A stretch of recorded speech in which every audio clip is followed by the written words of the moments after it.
ভারতীয় অভিনেতা ইরফান খান ও নুসরাত ইমরোজ তিশা অভিনীত ফারুকীর ডুব, নো বেড অফ রোজেস সিনেমাটির দৃশ্য ধারণ ও ডাবিং শেষ, চলছে শব্দ ধারণের কাজ।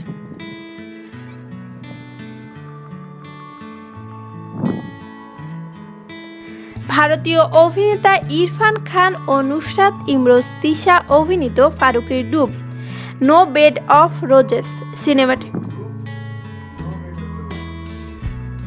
ভারতীয় অভিনেতা ইরফান খান ও নুসরাত ইমরোজ তিশা অভিনীত ফারুকীর ডুব, নো বেড অফ রোজেস সিনেমাটির দৃশ্য ধারণ ও ডাবিং শেষে চলছে শব্দ ধারণের কাজ। জাজ মাল্টিমিডিয়া এসকে মুভিজের যৌথ প্রযোজনায় নির্মিত সিনেমাটির পোস্ট প্রোডাকশনের কাজ চলছে মুম্বাইয়ে। ফারুকী জানালেন, ডুবের পোস্ট প্রোডাকশন পুরোদমে চলছে। মুম্বাইতে চলছে ব্যাকগ্রাউন্ড স্কোর, লাইভ রেকর্ডিংয়ের কাজ।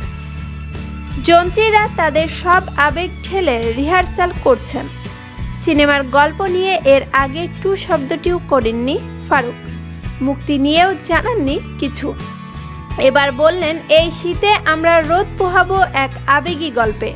খুব চেনা গল্প, চেনা আগুন, চেনা উত্তাপ।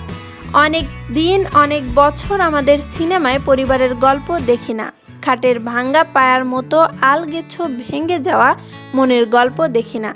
দেখা যাক সামনের শীতে এই রকম গল্প পোহানো যায় কিনা। এর আগে চলতি বছরের 16 মার্চ ঢাকায় আসেন চলচ্চিত্রটির অভিনেতা ও সহ-প্রযোজক ইরফান খান। টানা 25 দিন ঢাকা ও ঢাকার বাইরে বিভিন্ন জায়গায় শুটিং শেষে ফিরে যান এই অভিনেতা। সিনেমার বাকি কলাকুশলীদের নিয়ে নির্ধারিত সময়েই শুটিং শেষ করেন ফারুকী। সিনেমাটিতে ইরফান ও তিশা ছাড়াও অভিনয় করেছেন কলকাতার অভিনেত্রী পার্নো মিত্র। এদিকে 0 ডিগ্রি খ্যাত নির্মাতা অনিমেষ আইচও ঘোষণা দিয়েছেন, আসছে শীতেই মুক্তি পাবে তার নতুন চলচ্চিত্র ভয়ঙ্কর সুন্দর। ভারতীয় লেখক মতি নন্দীর জলের ঘূর্ণি ও বকবক শব্দ অবলম্বনে তৈরি হয়েছে ছবিটির চিত্রনাট্য। এতে অভিনয় করেছেন ভারতীয় অভিনেতা পরমব্রত চট্টোপাধ্যায়। এবারই প্রথম বাংলাদেশের ছবিতে দেখা যাবে তাকে।